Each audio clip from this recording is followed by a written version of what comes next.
Number 4, Sahastrabahu Kartavirya Arjun. प्राचीन काल में महिष्मती नगरी पर है वंश के सम्राट कार्तवीर्य अर्जुन का शासन था। उसने भगवान दत्तात्रेय की कठोर तपस्या करके एक सहस्त्र यानी 1000 भुजाओं का वरदान प्राप्त किया था। दत्तात्रेय जी ने उसे न केवल अतुलनीय बल दिया, बल्कि उसकी दाहिनी भुजा पर भगवान श्री कृष्ण का एक अभेद्य रत्न जड़ित कवच भी बांध दिया था। इस कवच और वरदान के प्रभाव से कार्तवीर्य अर्जुन को तीनों लोकों में कोई भी परास्त नहीं कर सकता था। एक दिन कार्तवीर्य अर्जुन अपनी विशाल सेना के साथ आखेट करते हुए महर्षि जमदग्नि के आश्रम पहुंचा। महर्षि ने अपनी दिव्य कामधेनु गाय के प्रभाव से राजा और उसकी संपूर्ण चतुरंगिणी सेना का भव्य सत्कार किया।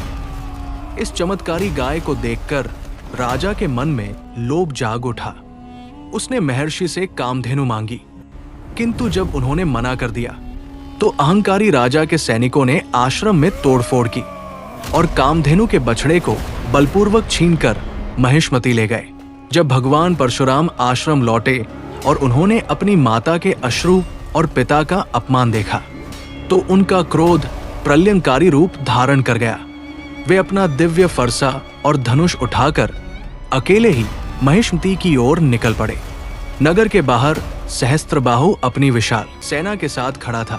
युद्ध आरंभ होते ही कार्तवीर्य अर्जुन ने एक साथ 500 बाणों की ऐसी बौछार की कि परशुराम जी के साथ आए भाई और शिष्य रणभूमि छोड़कर पीछे हट गए। अब मैदान में केवल 2 महारथी आमने सामने थे। सहस्त्रबाहु ने अपनी 500 बाई भुजाओं से 500 धनुष थामे और दाई भुजाओं से एक साथ 5000 अग्नि बाण छोड़े। पूरा आकाश आग के गोलों से ढक गया। परशुराम जी ने वायव्यास्त्र का संधान कर उन अग्नि बाणों की दिशा मोड़ दी और 3000 भल अस्त्रों से राजा का दिव्य रथ टुकड़े टुकड़े कर दिया। दोनों के बीच कई दिनों तक भयंकर दिव्यास्त्रों का आदान प्रदान चलता रहा। जब कार्तवीर्य अर्जुन को लगा कि साधारण अस्त्रों से परशुराम को वश में नहीं किया जा सकता, तो उसने भगवान दत्तात्रेय द्वारा दिया गया अमोद शूल निकाला। ये शूल सैकड़ों सूर्यों के समान धधक रहा था। राजा ने मंत्र पढ़कर उस शूल को परशुराम जी की छाती को लक्ष्य करके छोड़ दिया। वो शूल सीधे परशुराम जी के वक्षस्थल में लगा। प्रहार इतना घातक था कि भगवान परशुराम का शरीर निष्प्राण हो गया और वे रणभूमि में धराशायी हो गए। देवताओं में हाहाकार मच गया। उसी समय भगवान शिव अर्थात मृत्युंजय रणभूमि में प्रकट हुए और उन्होंने अपनी संजीवनी शक्ति से परशुराम जी को पुनर्जीवन प्रदान किया। इसके पश्चात आकाशवाणी हुई कि जब तक कार्तवीर्य अर्जुन की भुजा पर भगवान श्री कृष्ण का दिया हुआ दिव्य कवच बंधा है, तब तक उसे त्रिलोक में कोई नहीं मार सकता। भगवान शिव ने तुरंत एक भिक्षुक ब्राह्मण का वेश धारण किया और कार्तवीर्य अर्जुन के द्वार पहुंचे। दानी राजा ने ब्राह्मण से वर मांगने को कहा तो शिवजी ने भिक्षा में वही अभेद्य कवच मांग लिया। कवच दान करते ही राजा की अमरता समाप्त हो गई। इसके बाद परशुराम जी ने पुनः ललकारते हुए पाशुपतास्त्र का आह्वान किया और अपने परशु से सहस्त्रबाहु की सभी 1000 भुजाएं काटकर उसका वध कर दिया। नंबर 3, पितामह भीष्म।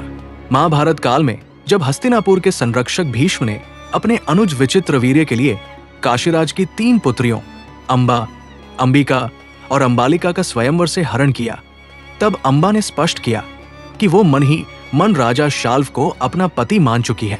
भीष्म ने सम्मान पूर्वक अंबा को शाल्व के पास भेज दिया, किंतु शाल्व ने परपुरुष द्वारा हरण की गई स्त्री को स्वीकार करने से मना कर दिया।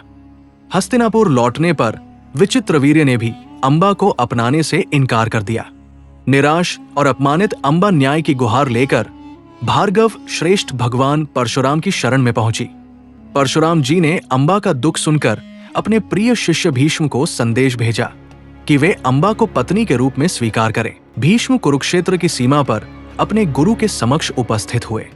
उन्होंने अत्यंत विनय के साथ हाथ जोड़कर कहा कि वे अपने आजीवन ब्रह्मचर्य और सत्य की प्रतिज्ञा से बंधे हैं, इसलिए वे गुरु की आज्ञा का पालन करने में असमर्थ हैं।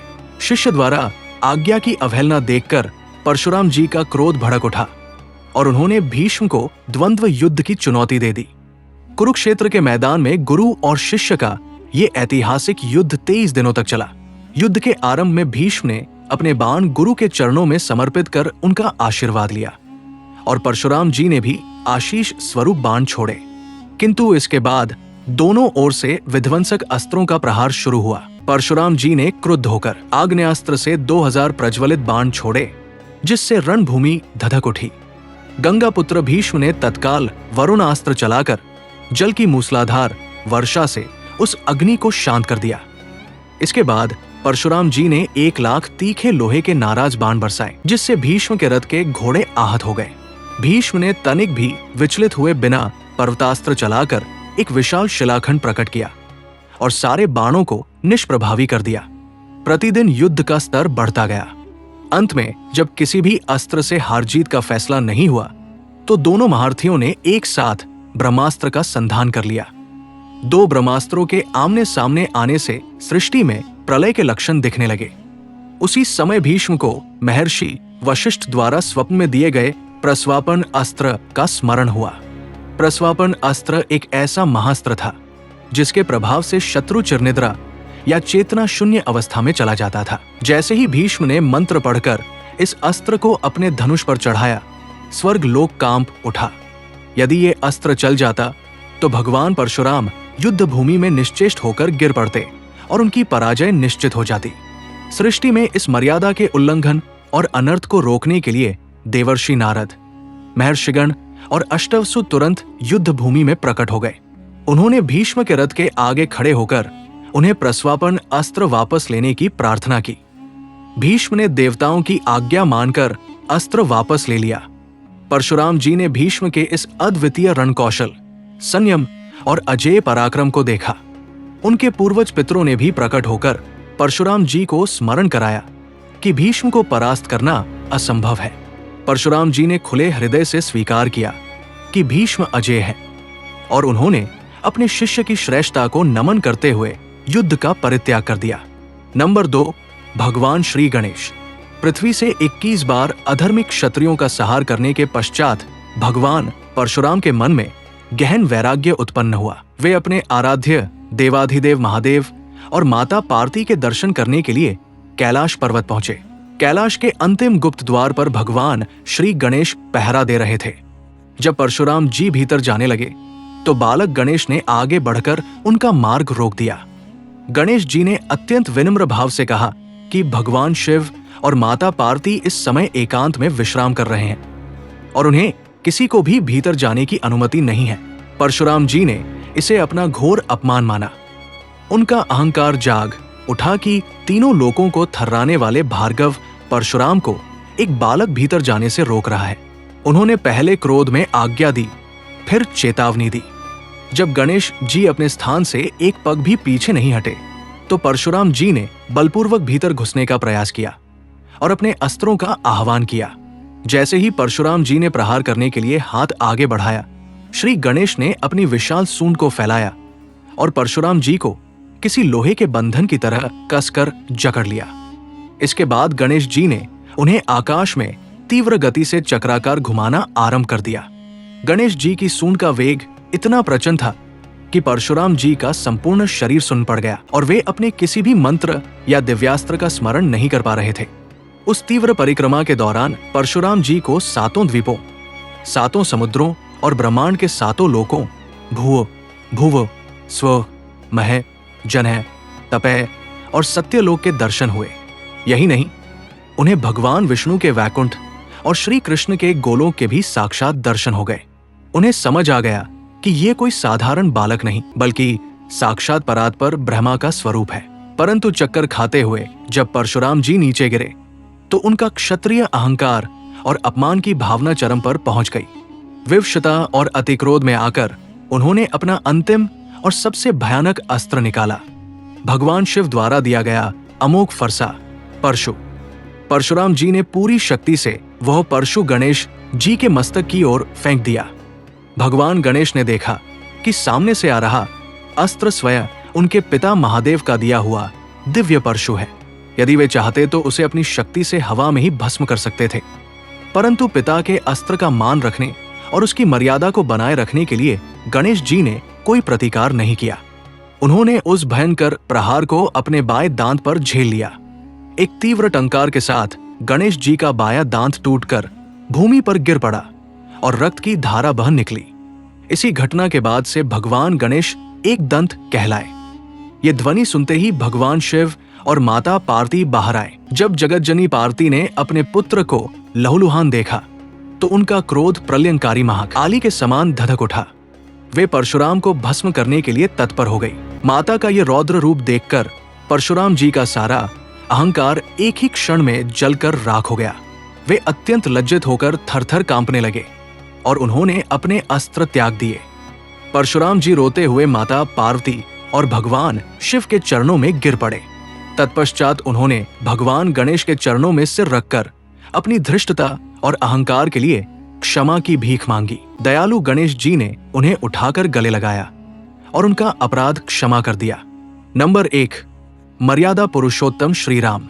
त्रेता युग में मिथिला नरेश राजा जनक ने अपनी पुत्री सीता के विवाह हेतु स्वयंवर का आयोजन किया था। शर्त यह थी कि जो भी प्रतापी क्षत्रिय भगवान शिव के प्राचीन और अति भारी धनुष पिनाक पर प्रत्यंचा चढ़ाएगा, उसी के साथ जानकी का विवाह होगा।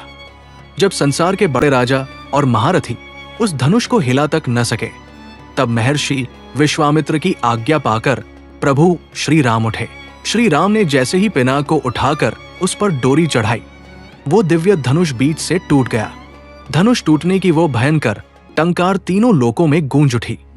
उस समय महेंद्र पर्वत पर तपस्या कर रहे भगवान परशुराम का ध्यान इस ध्वनि से भंग हो गया। जब उन्हें ज्ञात हुआ कि किसी क्षत्रिय ने उनके आराध्य शिव का धनुष भंग कर दिया है, तो वे क्रोध की ज्वाला में जलते हुए सीधे मिथिला के मार्ग पर जा पहुंचे। राजा दशरथ अपनी सेना और नवविवाहित पुत्रों के साथ अयोध्या लौट रहे थे। मार्ग में साक्षात प्रज्वलित अग्नि के समान परशुराम जी को मार्ग रोके खड़े देखकर पूरी सेना में भय व्याप्त हो गया। परशुराम जी ने गर्जना करते हुए श्री राम को ललकारा और कहा कि शिव धनुष पुराना और जीर्ण शीर्ण था, इसलिए टूट गया। यदि तुम सचमुच वीर क्षत्रिय हो तो ये मेरा वैष्णव धनुष लो और इस पर प्रत्यंचा चढ़ाकर दिखाओ। भगवान श्री राम के मुख पर न कोई भय था और न ही कोई क्रोध। उन्होंने अत्यंत शांत और सौम्य भाव से वो भारी वैष्णव धनुष अपने एक हाथ में ले लिया। फिर पलक झपकते ही खेल खेल में उस पर प्रत्यंचा चढ़ा दी। प्रत्यंचा चढ़ते ही संपूर्ण दिशाएं कांपने लगी। श्री राम ने परशुराम जी को देखते हुए अत्यंत धीर गंभीर स्वर में कहा कि मुनिवर, मैंने धनुष पर प्रत्यंचा चढ़ा दी है। अब आप बताएं कि मैं क्या करूं, क्योंकि क्षत्रिय का धनुष पर चढ़ा बाण कभी व्यर्थ वापस नहीं लौटता। परशुराम जी भीतर से स्तब्ध रह गए, किंतु उनका अभिमान अभी पूरी तरह शांत नहीं हुआ था। उन्होंने श्री राम को अपना एक दिव्य बाण दिया और उसे कान तक खींचने की चुनौती दी। श्री राम ने उस अचूक बाण को धनुष पर रखा और जैसे ही उसे अपने कान तक खींचा, ब्रह्मांड में महाप्रलय जैसा दृश्य उपस्थित हो गया। आकाश में बिजलियां कड़कने लगी और धरती डोलने लगी। श्री राम के शरीर से निकलते हुए अनंत सूर्यों के तेज ने परशुराम जी को ढक लिया। जैसे ही श्री राम ने बाण का संधान किया, उस बाण के प्रभाव ने परशुराम जी के जीवन भर की संपूर्ण तपस्या, उनके संचित पुण्यों, क्षत्रिय संहार के अभिमान और उनके भीतर स्थित दिव्य तेज को पूरी तरह अपनी ओर खींच लिया। अपना सारा पराक्रम और तेज एक ही क्षण में समाप्त होते ही परशुराम जी शक्तिहीन होकर मूर्छित हो गए। जब उन्हें चेतना आई तो उनकी दृष्टि से अहंकार का पर्दा हट चुका था। उन्हें पूर्ण भान हो गया कि सामने खड़े ये कोमल मुखमंडल वाले राजकुमार कोई साधारण मानव नहीं, बल्कि साक्षात आदिनारायण के पूर्णावतार हैं। भगवान विष्णु के आवेशावतार परशुराम जी ने पूर्णावतार श्री राम के चरणों में अपना मस्तक रख दिया और अपनी संपूर्ण पराजय स्वीकार की। वे श्री राम की स्तुति करके अपना सारा तेज उन्हें समर्पित कर शांत भाव से महेंद्र पर्वत की ओर तपस्या के लिए लौट गए।